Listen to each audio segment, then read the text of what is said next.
Buenas noches, los invitamos a tomar silla. Tenemos un público muy nutrido, muy emocionado y tenemos la maravilla de la construcción de comunidad académica de varias universidades, de varios hospitales.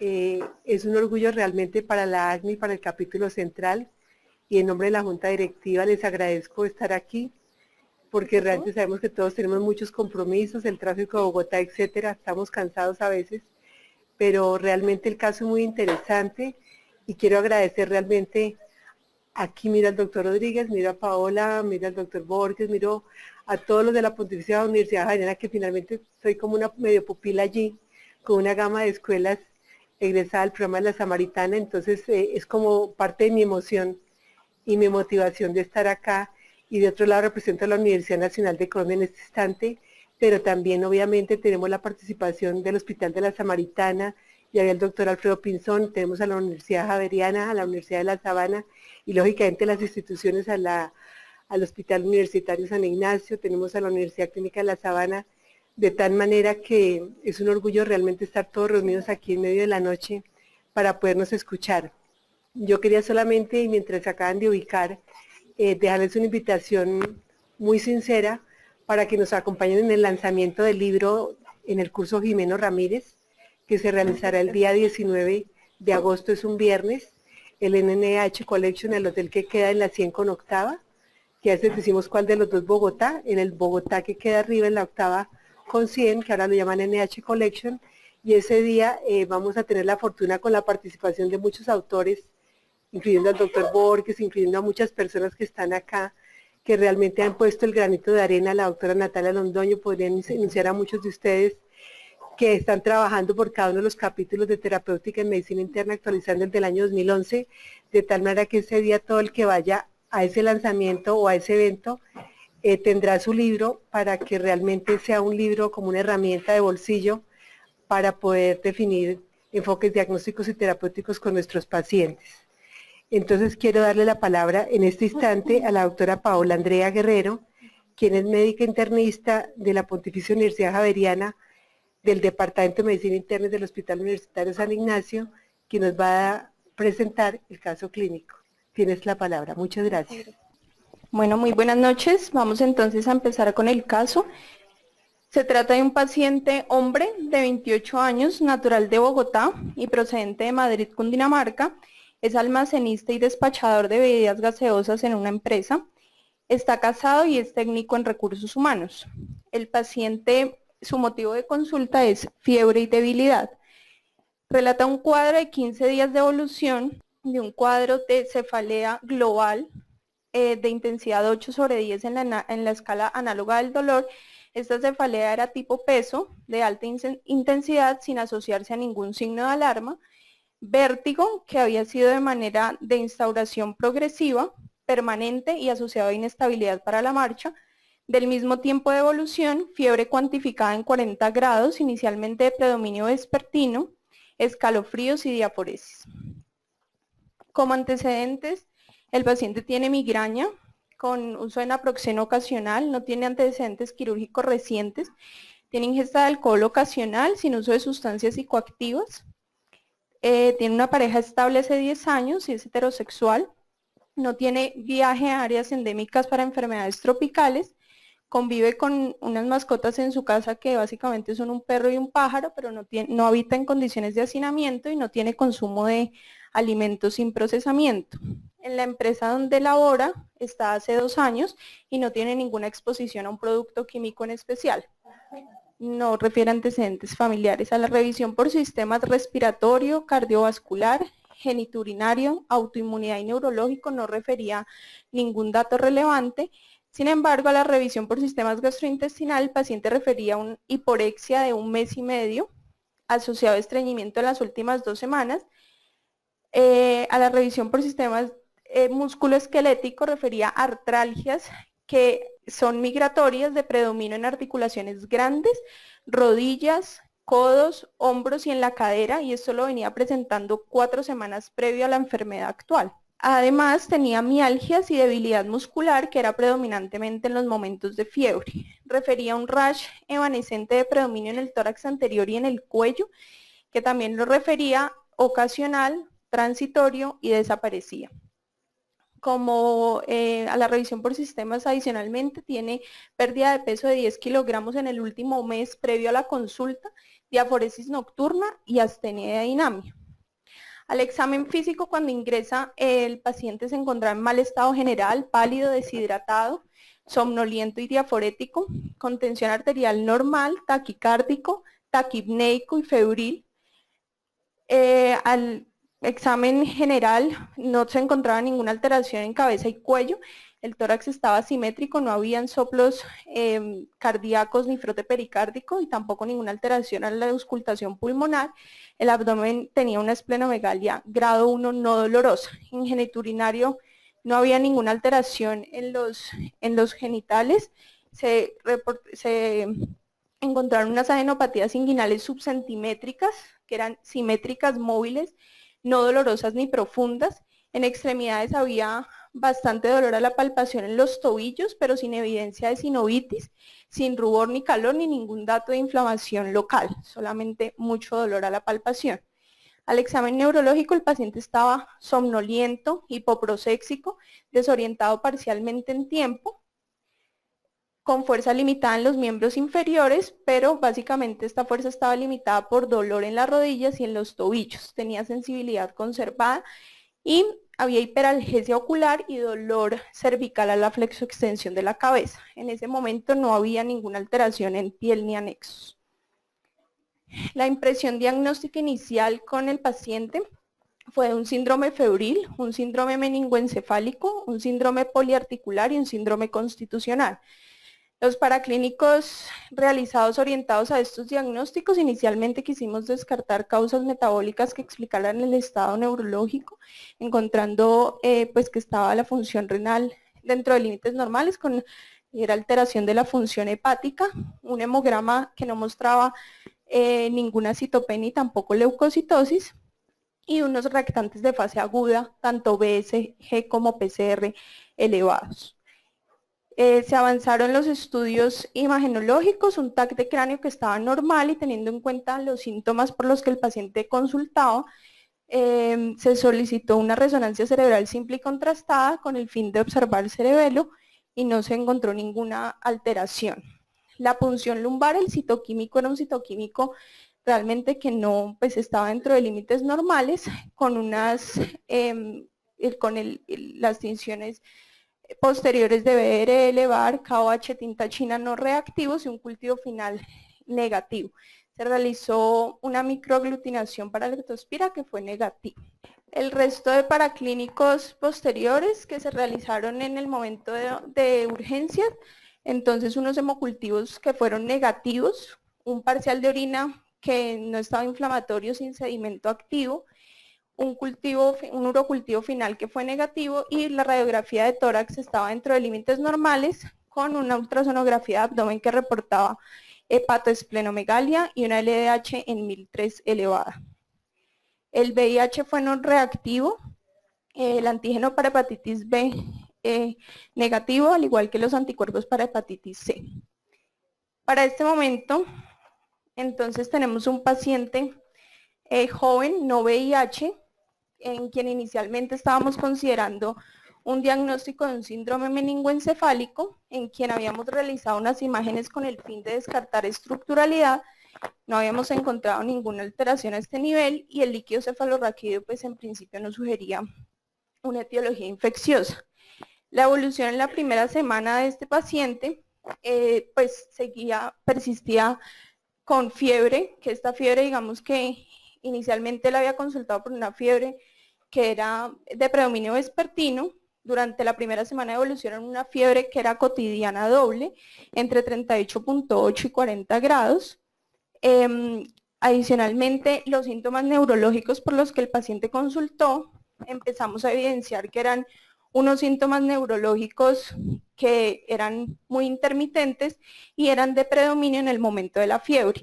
Básicamente era cefalea que empezamos a pensar que podía corresponder a una cefalea secundaria y somnolencia, pero únicamente estaban relacionados cuando el paciente hacía picos febriles. Artralgias y mialgias y el rash evanescente y epistaxis, que también, digamos, eran de predominio cuando el paciente hacía los picos febriles. Estas son las fotos del paciente en el momento del ingreso, que esto lo presentaba únicamente cuando presentaba fiebre, entonces eran muy pocas las veces que la parte médica lo pudo evidenciar, pero básicamente era en el tórax anterior y en el abdomen era un rash que duraba solamente en el momento de la fiebre macular y desaparecía, muy pruriginoso. Los reactantes de fase aguda que se hicieron durante la primera semana de evolución pues persistían elevados, una BCG en 106 con una PCR en 33 y para ese momento se solicitó una procalcitonina que estaba en .93 positiva y decidimos hacer un manejo inicial con ceftriaxona. Entonces para este momento planteamos la discusión que... Entonces ahora vamos a escuchar a la doctora María Angélica Palencia, residente 3 de la Universidad de La Sabana y de la Clínica Universitaria de La Sabana. Listo. Buenas noches para todos, muchas gracias por la asistencia. Básicamente, pues el enfoque clínico que nosotros decidimos abarcar fue lo mismo, el contexto, un adulto joven, hombre, sin condiciones de inmunosupresión conocidas ni factores de riesgo como tal para algún proceso infeccioso, almacenista en Big Cola y quien cursa con un síndrome febril de larga data.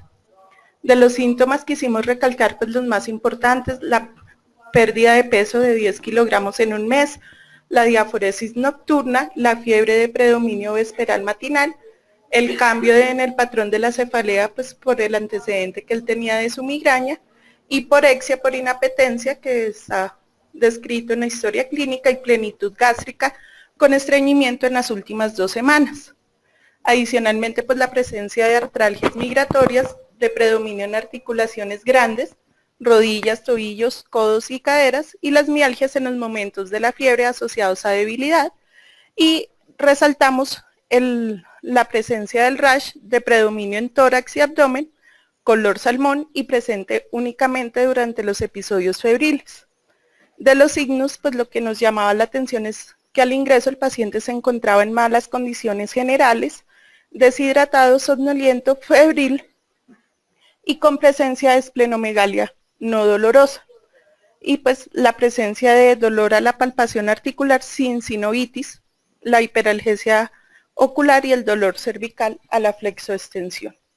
Entonces hicimos casi que el mismo diagnóstico sindromático, un síndrome febril, un síndrome meningoencefálico, un síndrome constitucional y un síndrome articular. Tratamos de evaluar las causas de la fiebre de origen infeccioso. Lo que nos llamaba la atención es que el screening inicial mostraba uroanálisis negativo, pues digamos, el screening inicial para infecciones bacterianas era negativo y no presentaba leucocitosis ni neutrofilia al ingreso. Eso pues disminuía la probabilidad de que fuera una fiebre de origen infeccioso. En cuanto al síndrome meningoencefálico, pues teníamos tanto imágenes como el resultado de la punción lumbar. Las imágenes, tanto el TAC como la resonancia, eran normales y por eso pues también descartamos tumores, abscesos, malformaciones arteriovenosas y lesiones a nivel de fosa posterior, y la punción lumbar también nos ayudó para descartar neuroinfección, neoplasias, enfermedades neurológicas autoinmunes hasta ese momento. Y en cuanto al síndrome de pérdida de peso, pues buscamos las causas más frecuentes, o nos llamó la atención establecer las causas relacionadas con el síndrome de pérdida de peso, y ahí pues digamos que teníamos una anotación, y es que durante todo el estudio al paciente con los síntomas de plenitud gástrica y pérdida de peso, pues nunca se le, o al menos no nos documentaron el screening para el síndrome de pérdida de peso. No vimos pues una sangre oculta ni una endoscopia. Queríamos también como evaluar si se había pensado.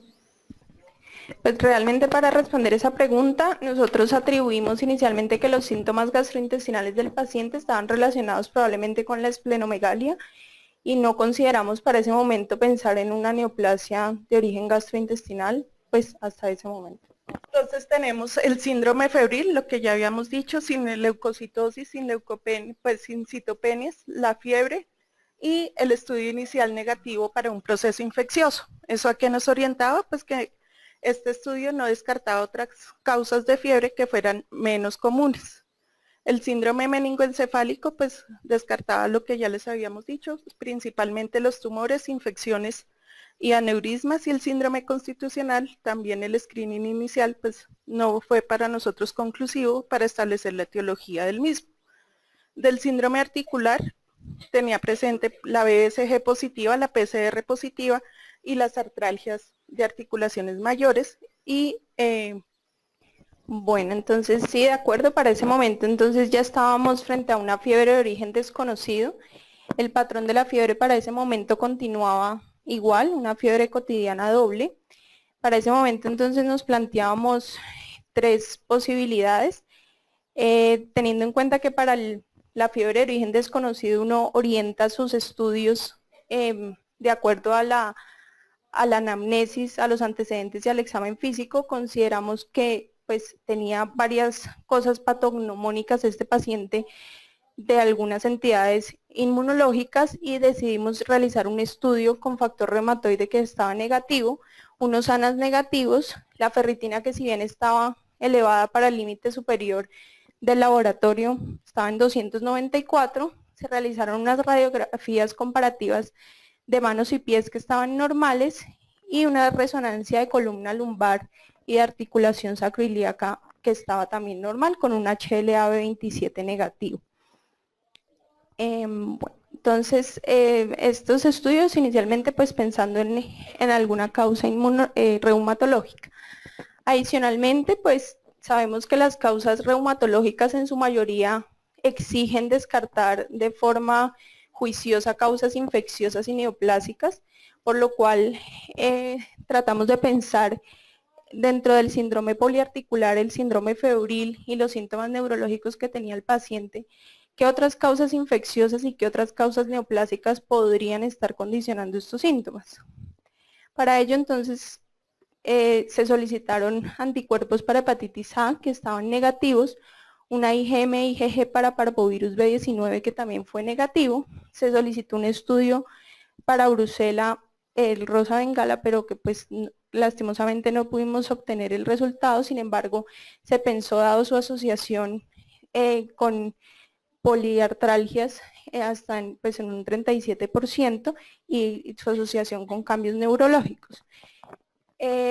Como causas de neoplasias, adicionalmente consideramos pensar en un linfoma, teniendo en cuenta la esplenomegalia, el síndrome constitucional, la LDH bastante elevada y pues la edad del paciente. Entonces, estas fueron como las consideraciones iniciales que se realizaron para la fiebre de origen desconocido. En este sentido, se avanzaron estudios dirigidos en búsqueda de estas entidades. Se realizó un TAC de tórax contrastado que no mostró ninguna alteración mediastinal ni en el parenquima pulmonar y la lectura fue dentro de límites normales, un ecocardiograma transesofágico sin evidencia de vegetaciones ni ninguna alteración y una tomografía de abdomen que mostró aumento del tamaño del vaso sin lesiones focales en su interior y con un índice esplénico de 740 cc. La tomografía de cuello mostró 3 ganglios de morfología ovalada con pérdida del hilio graso. Para ese momento considerábamos como una posibilidad fuerte que esto se tratara de una neoplasia, específicamente un linfoma, y solicitamos la biopsia de las adenopatías cervicales. Sin embargo, técnicamente el grupo quirúrgico pues no era posible técnicamente realizar este procedimiento, por lo cual avanzamos en realizar un estudio del otro órgano afectado que básicamente hasta este momento era el vaso. Se realizó una biopsia esplénica por Trucut donde los marcadores de inmunoperoxidasa y el cuadro morfológico no mostró ninguna alteración y fue negativo para neoplasia hematolinfoide, y lo único que se evidenció en la patología fue una esplenitis aguda inespecífica. Para ese momento, entonces, teniendo en cuenta que la esplenitis de todas maneras también podía ser causado nuevamente por causas inmunológicas, infecciosas, y no descarta del todo una neoplasia por pues digamos la biopsia por Trucut no lo descarta del todo, se solicitaron otros estudios infecciosos que pudieran estar explicando la esplenitis, y se encontró una PCR para Epstein-Barr que estaba positiva, pero la carga viral estaba menor a 10 copias. Una PCR para citomegalovirus e histoplasma que fueron negativos, y unos hemocultivos para micobacterias que finalmente fueron negativos. Bueno, acá pues nos encontramos totalmente de acuerdo con el grupo de la Javeriana.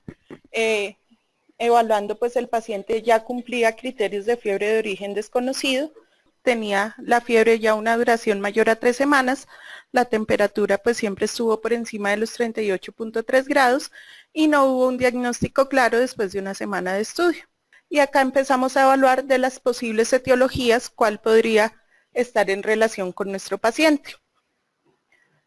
Entonces, pues de las infecciosas que fueron descartadas, tuberculosis, endocarditis infecciosa, las infecciones por citomegalovirus y Epstein-Barr, toxoplasmosis también, sífilis también, los abscesos, pues la tomografía fue totalmente normal, osteomielitis también, y la infección urinaria. De las neoplásicas, el linfoma, por grupo de edad, pues las otras eran menos frecuentes, y las colagenopatías, entonces empezamos con la arteritis de células gigantes, que la clínica tampoco demostraba evidencia suficiente para considerar este diagnóstico, la enfermedad de Still del adulto, la panarteritis nodosa, la espondilitis anquilosante, el lupus, las vasculitis y la granulomatosis de Wegener, con unos estudios iniciales que descartaban la mayoría de estas enfermedades. Y de las misceláneas, pues básicamente no había tampoco ninguna que nos sugiriera esa clínica. Entonces, pues considerando los estudios que realizaron, quedamos en la fase 3 del estudio, que era la exploración invasiva, y ahí pues se realizaron el aspirado de médula ósea y la biopsia esplénica.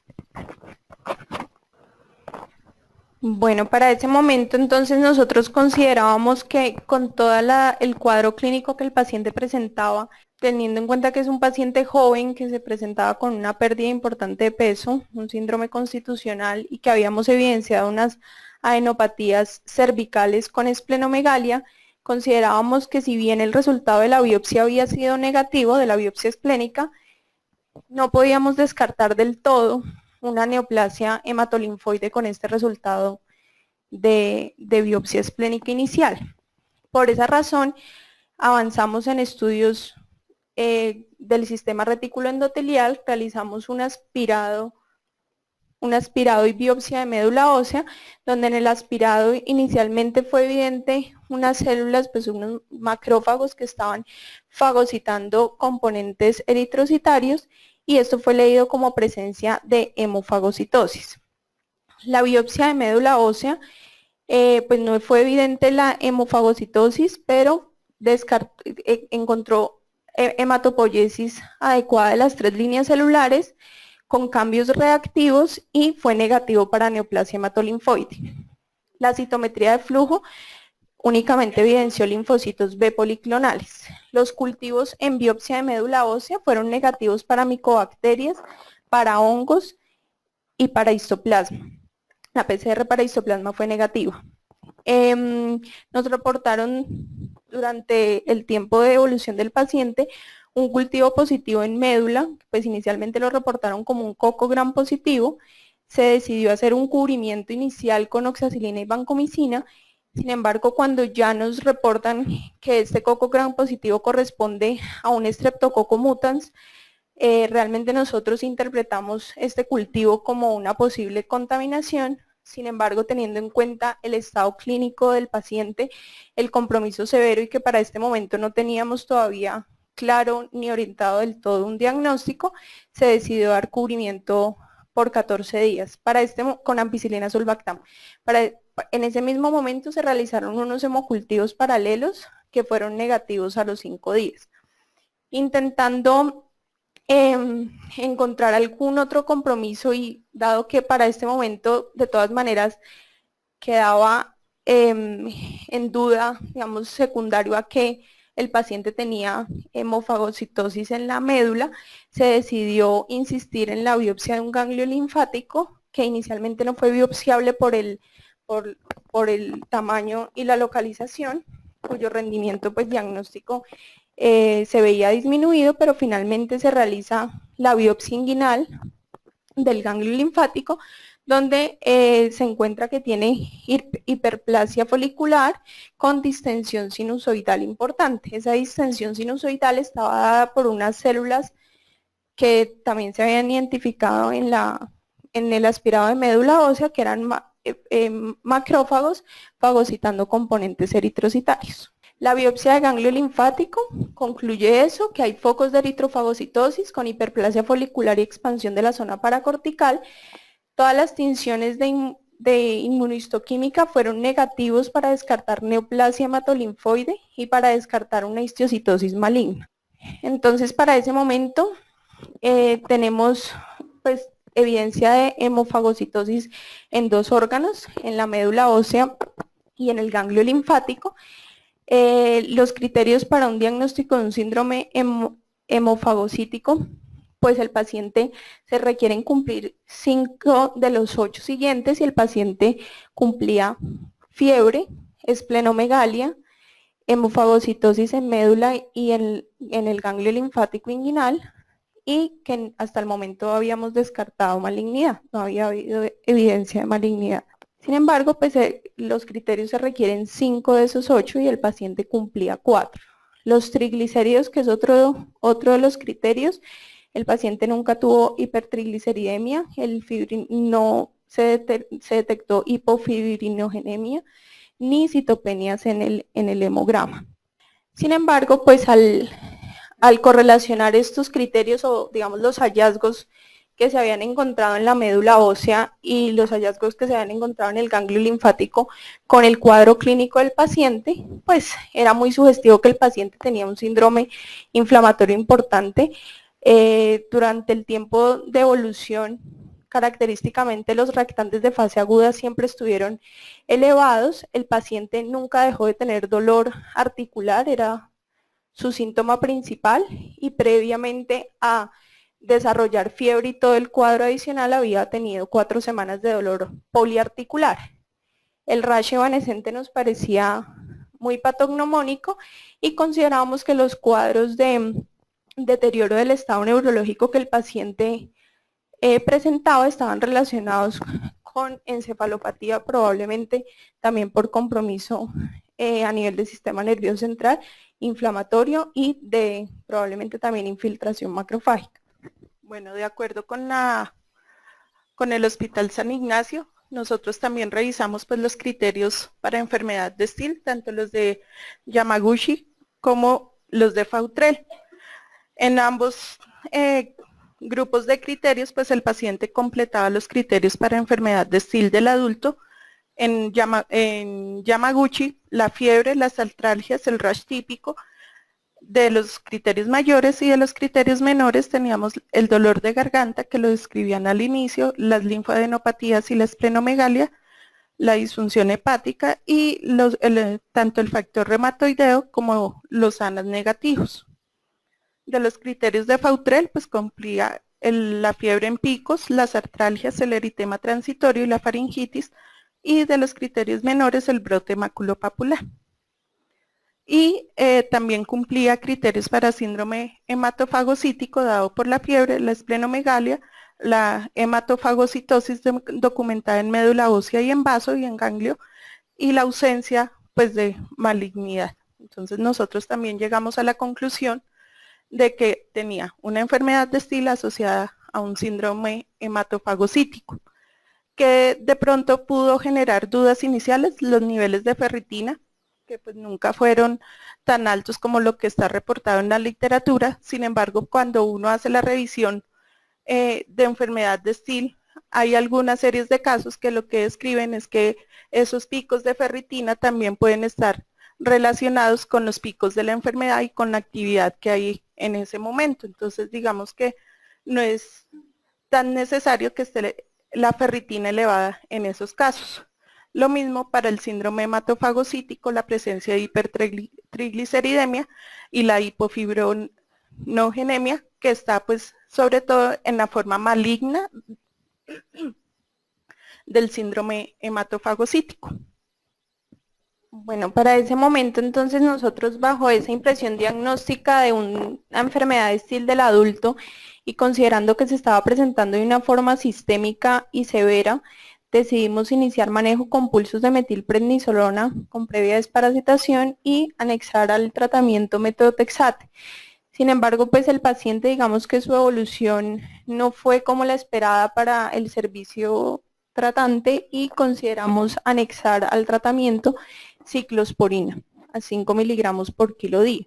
Posterior al tratamiento, más o menos hacia las 2 semanas de evolución posterior a empezar el tratamiento, se encontró una correlación entre los síntomas, entre la mejoría de los síntomas del paciente, la efervescencia y la disminución de los reactantes de fase aguda.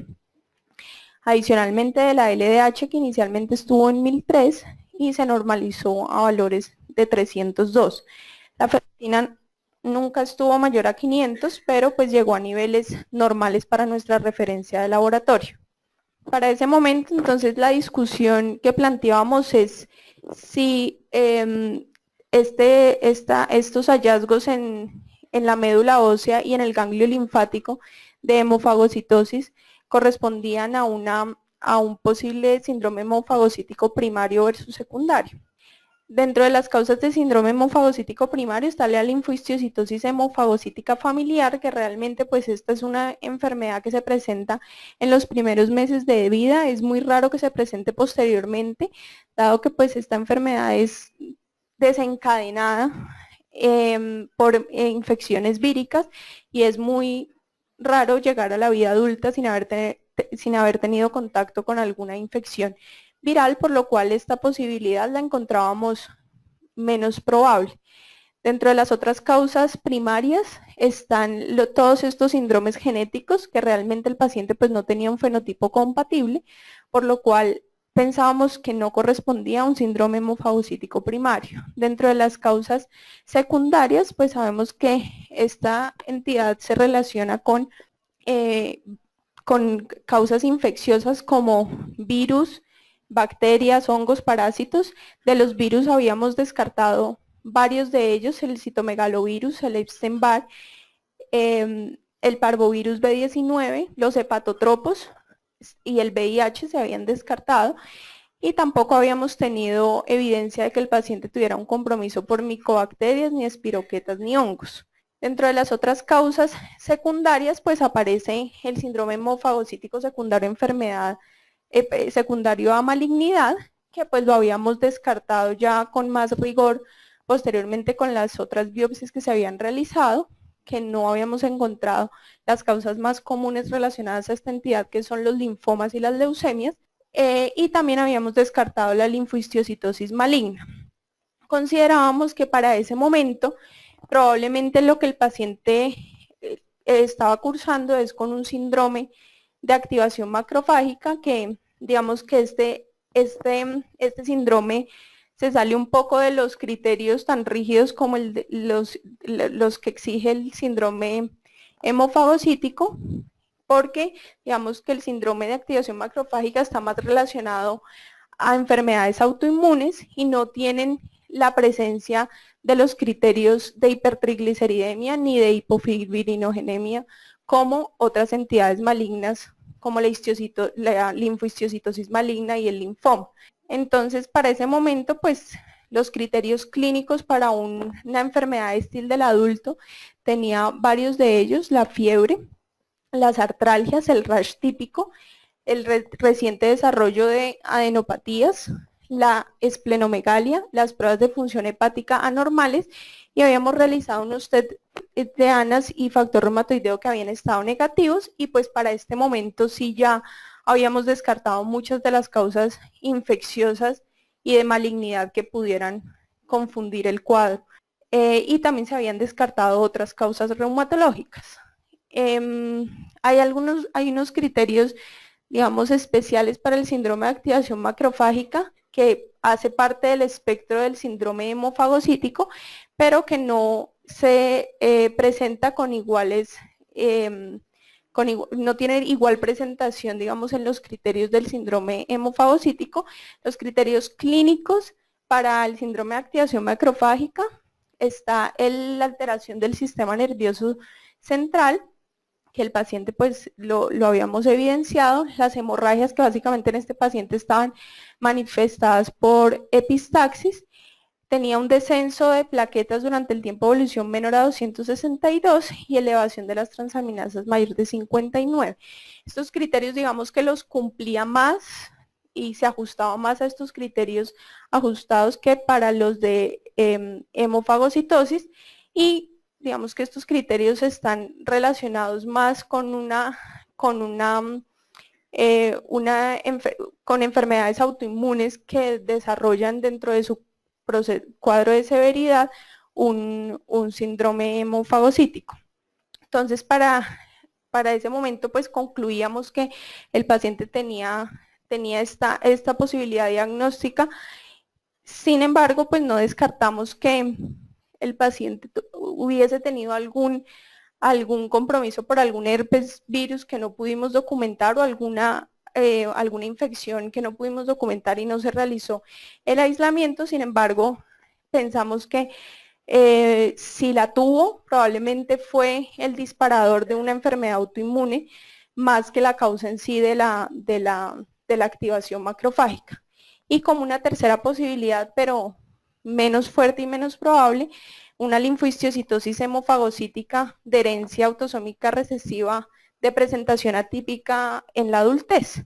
Para este tercer diagnóstico, pues el paciente pues será valorado por el grupo de genética ambulatoriamente. Sin embargo, esta tercera posibilidad simplemente la realizamos de descarte, pero la consideramos menos probable.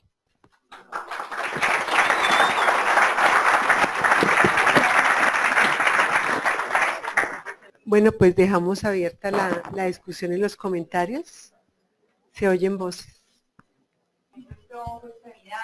Que respeta la cara, respeta palmas, respeta plantas. Era típico en este paciente que se presentaba principalmente en los episodios de fiebre, que lo describe la literatura, que es vespertina, en agujas, que cuando pasan los episodios de fiebre, las mialgias y el rash desaparece, la odinofagia, que aunque en el examen físico no se vio, por lo general hay una faringoamigdalitis aséptica, que por lo general se presenta.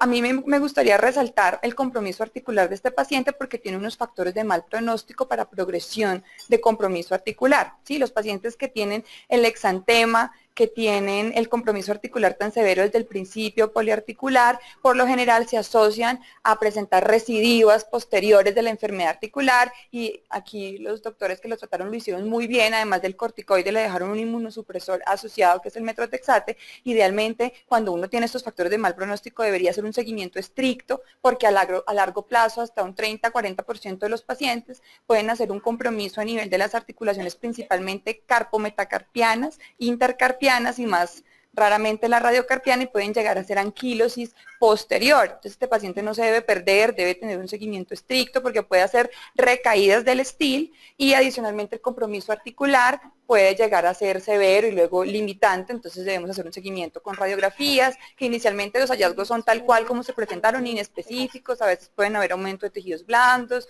osteopenia periarticular, pero a largo plazo lo importante es evaluar esas articulaciones que son las más comprometidas. Otra cosa que llama la atención y que lo confunde a uno es la ferritina, como decía Angélica. Entonces uno no debe pegarse de ese hallazgo de laboratorio para descartar el estilo del hemofagocítico, porque la literatura refiere que hasta en el 89% pueden tener ferritina alta, pero nos queda un 11% allí que puede ser normal, y de pronto allí los niveles de hemoglobina, de ferritina glicosilada, que aunque son mejores en su sensibilidad y especificidad asociados a niveles de ferritina normal altos, pueden ayudarnos. No sé, yo nunca los he pedido, no sé qué laboratorio los hace, pero idealmente normalmente están entre 50 y 80%, y en estos pacientes bajan por debajo del 20%, y es un hallazgo que nos puede ayudar como a sustentar el diagnóstico, aunque los de Yamaguchi en ninguna parte incluyen la ferritina, entonces por tanto el diagnóstico pues es muy claro. Es importante también resaltar que este compromiso neurológico que hizo ese paciente no hay que dejarlo ahí como una migraña, porque entonces migraña, porque el estilo, igual el hemofagocítico puede hacer el compromiso neurológico, que es muy escaso, pero se puede dar hasta en el 10%, principalmente por compromiso de pares craneales, hacen meningoencefalitis, hacen neuropatía periférica, entonces, y en estos casos cuando el hemofagocítico es severo y el compromiso neurológico también lo es, incluso se hace quimioterapia con metrotexato intratecal, corticoides intratecales, y los oncólogos utilizan otras cosas intratecales para manejar el hemofagocítico con compromiso neurológico. ¿La doctora tuvo oportunidad de conocer el paciente? No. No hubo oportunidad. Doctor Borges, ¿algún comentario? Mira toda la audiencia. En el chat Doctora hay un Natalia. comentario. Dice el doctor Fernando Orozco, en estos casos la contribución de métodos diagnósticos moleculares pudiera ayudar a acortar el tiempo de diagnóstico respecto a enfermedad infecciosa. Y la doctora Carmen Jiménez dice, ¿con qué tratamiento ambulatorio se dio egreso a este paciente y cómo se debe hacer el seguimiento ambulatorio?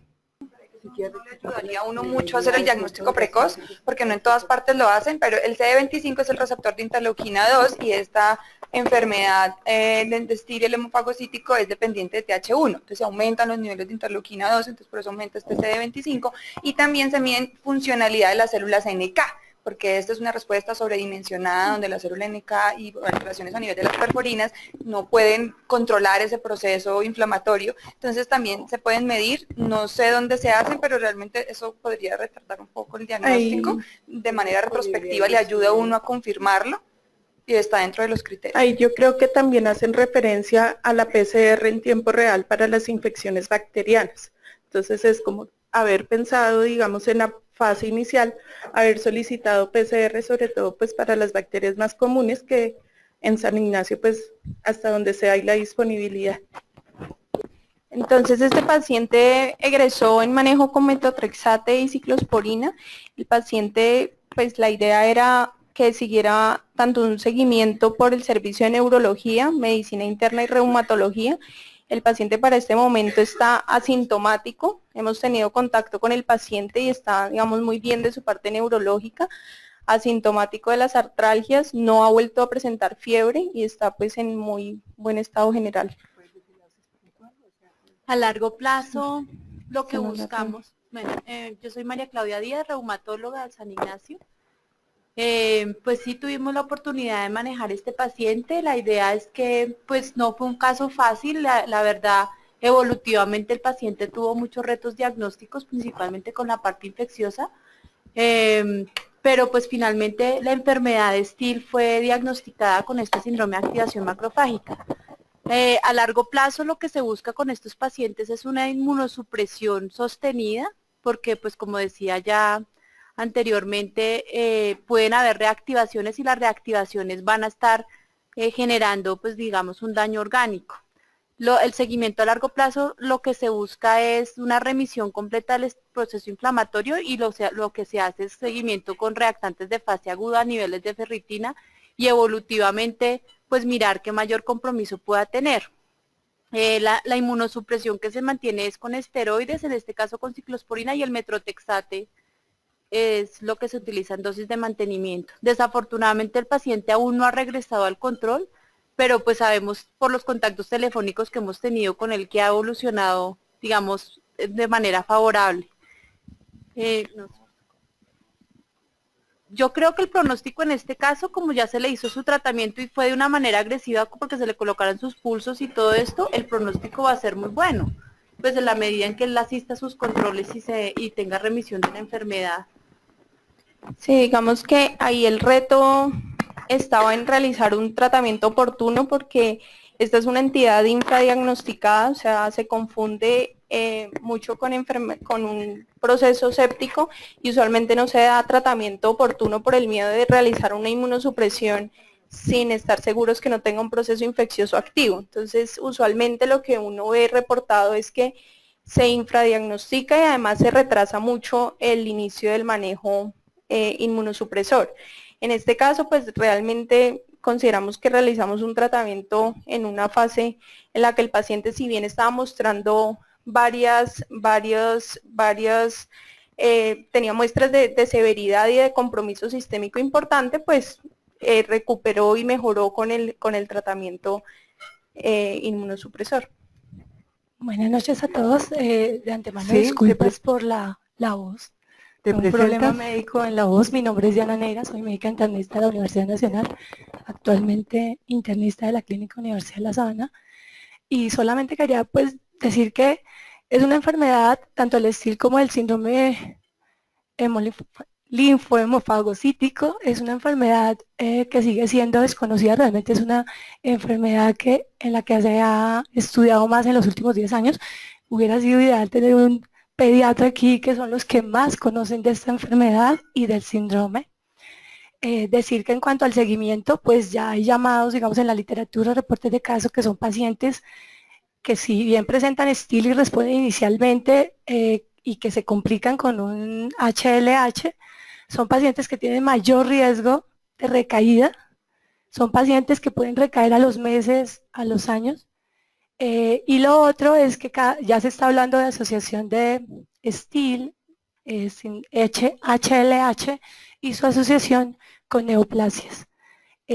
Hay reportes y series de casos donde se ha dicho, que se debe hacer un seguimiento estricto porque son pacientes que pueden desarrollar neoplasias bien concomitante, bien antes o tiempo después. Muchas gracias. ¿Algún otro comentario? Darles a todos que tenemos personas comunicadas en todo el país, incluso en Estados Unidos en este momento, de diferentes niveles de formación, incluyendo estudiantes de pregrado y de posgrado, de tal manera que me gustaría pues preguntarles a todos, y no sé si en cabeza de las expositoras, protocolos básicos y mínimos cuando un paciente entra en una inmunosupresión por diferentes razones, ¿qué precauciones como protocolo básico para que todos lo sepamos? ¿Y por qué? Como protocolo. ¿Y por qué? Bueno, entonces básicamente sí, eso es algo que es muy importante, sobre todo pues en nuestro medio.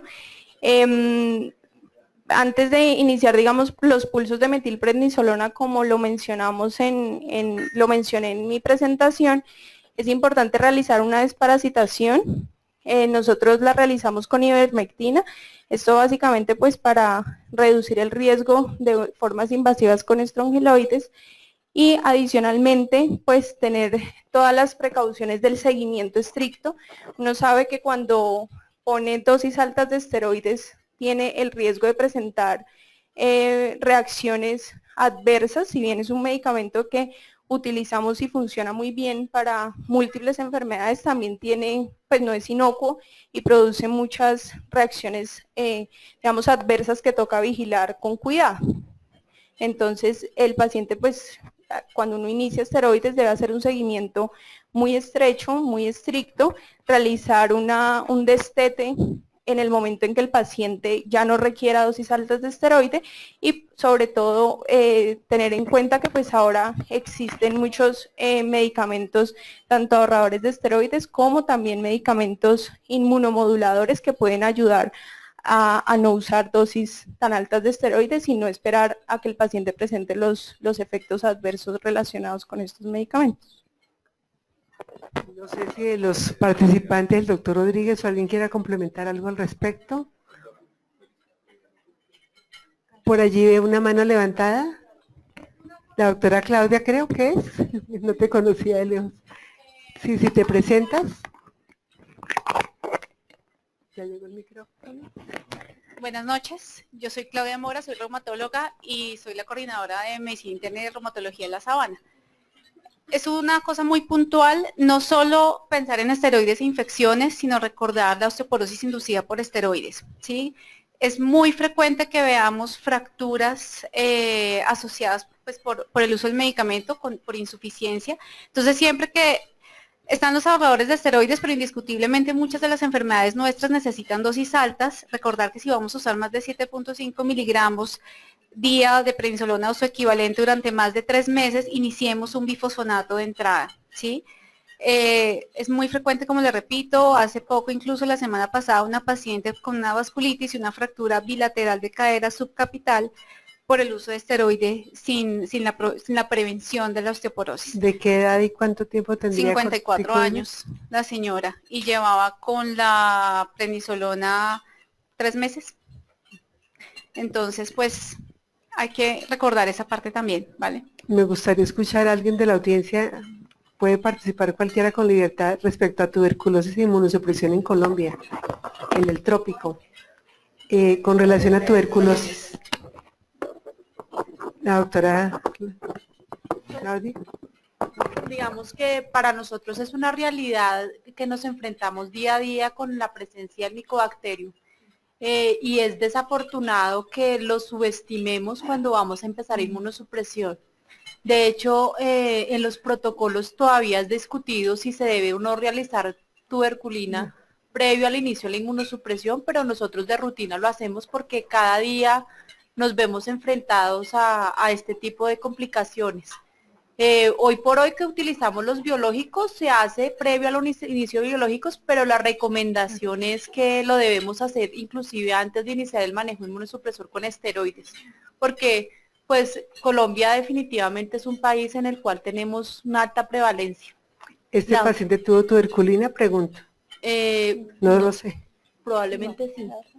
La verdad no.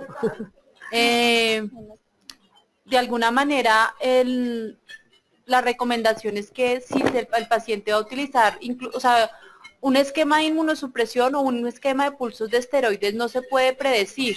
Uno quisiera predecir este tipo de manejos y lo ideal sería que el paciente tuviera un esquema de inmunización, neumococo, planeado, influenza.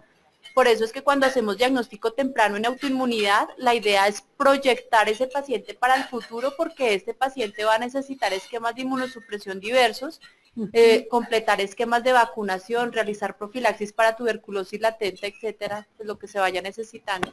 Solamente hago el comentario y doy la palabra inmediatamente, que estamos en una situación un poco difícil de la disponibilidad de tuberculina en el país y particularmente en Bogotá. Suena absurdo que un elemento básico bien utilizado para este caso, por ejemplo, no lo tengamos realmente de disponibilidad inmediata en la mayoría de los hospitales, ¿no? Casi que hay una crisis de tuberculina, por lo menos en Bogotá. No sé si hay otro comentario, el doctor Borges. No, antes de los comentarios, de pronto hacerles una pregunta a las dos instituciones y a los otros participantes. Se ve un estudio muy amplio, completísimo, muy interesante, ilustrativo, pero digamos, no estoy seguro si todas las instituciones tienen capacidad de hacer este tipo de estudios. ¿Tú crees que ahí se abusó, se utilizó más recursos, se derrochó recursos, o ese es el recurso apropiado? ¿Y qué podrían hacer otras instituciones para tener acceso a este tipo de estudio en estos pacientes? O sea, costo-efectividad, sí, más o menos. Correcto. Bueno, pues, por ejemplo, en nuestra institución existen la mayoría de recursos que se utilizaron para el estudio.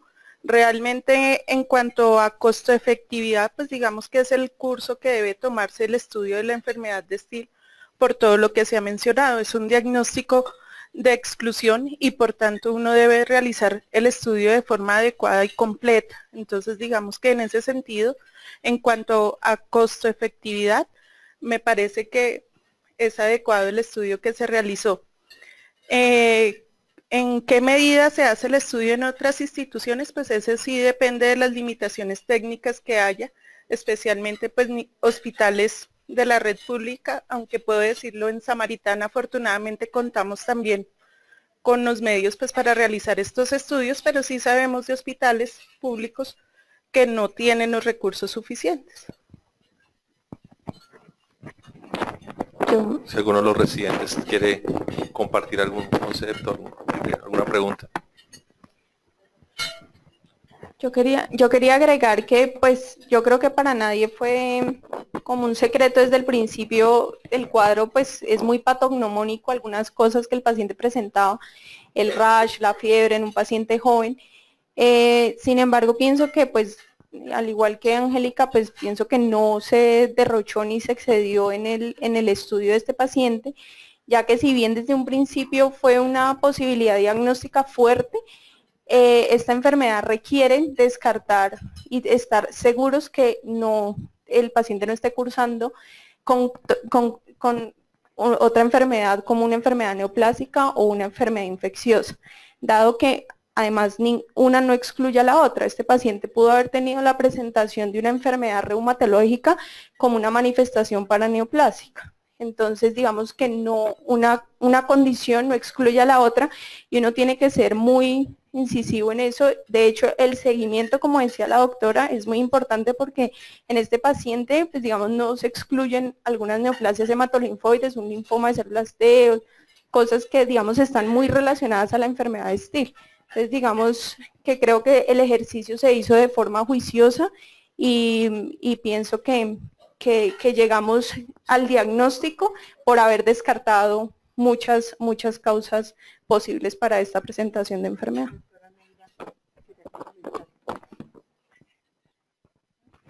Solo quería decir que, adicional a lo que tú mencionas, precisamente uno de los criterios de Yamaguchi, que es considerado una de las escalas diagnósticas de mayor sensibilidad, exige como uno de sus criterios excluir tanto malignidad como patología infecciosa.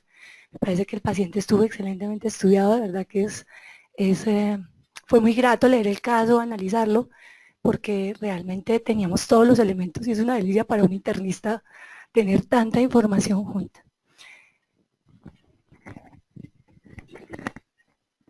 Carlos Velandia, residente de medicina interna de la UNAV. ¿Sería posible el uso de una terapia con biológico para la fase crónica en este paciente? Mil gracias. El manejo se hace escalonado, de tal manera que en la posibilidad que el paciente recurra o que se vuelva refractario al tratamiento que tiene con estos inmunosupresores basales, puede llegar a ser candidato a tratamiento principalmente con anti-TNFs, que son los que, digamos, han reportado mejor respuesta. El anakin, sobre todo en los pacientes que tienen enfermedad autoinmune asociada al hemofagocítico, es inmunoglobulina humana. Entonces es uno de esos pacientes que típico está infectado, el autoinmune se le empeoró, uno no sabe si es la infección, si es la autoinmunidad, sobre todo en los pacientes con lupus que desarrollan hemofagocítico. Entonces cuando uno está en esa encrucijada en el que está séptico, tiene enfermedad autoinmune, está activo, el SLEDAI alto, pero tiene todos los antibióticos, ¿cómo le vamos a poner pulsos de corticoides y está infectado? Entonces, si se sospecha, la inmunoglobulina puede ser una opción que ayuda a ambos, control tanto del como del hemofagocítico, disminuyendo el riesgo pues de empeorar la infección si esta se sospecha. Otro comentario. Adicional a lo que ya se mencionó, pues recordar que hay líneas de manejo, como ya se ha dicho. La primera línea son los esteroides con efectividad aproximada según la evidencia que tenemos en adultos de 53%. En la siguiente línea están los inmunosupresores como adición de ciclofosfamida, adición de ciclosporina o inmunoglobulina, que aumentan la efectividad aunada a los esteroides a un 78%. En adultos todavía no tenemos mucha evidencia clara y que soporte el uso de los medicamentos biológicos. Se vienen estudios, está en investigación. Digamos que los pediatras tienen un poquito más de experiencia en eso que nosotros. Pues aprovechando la tecnología, realmente es una maravilla poder enriquecernos con la participación. E incluso aquí gente desde Bogotá está mirando, porque no siempre es fácil llegar. Muchísimas gracias a todos nuevamente, doctora Paola. Muchísimas gracias a los docentes que las apoyaron, al doctor Rodríguez, que fue también motor, al doctor Borges. Muchísimas gracias. No sé si hay alguna otra despedida de las doctoras. Gracias por tu esfuerzo, gracias por tu exploración. no, muchísimas gracias por la asistencia y por los comentarios. Igual, muchas gracias a todos, especialmente a mis compañeros que están allá atrás. Muchas gracias.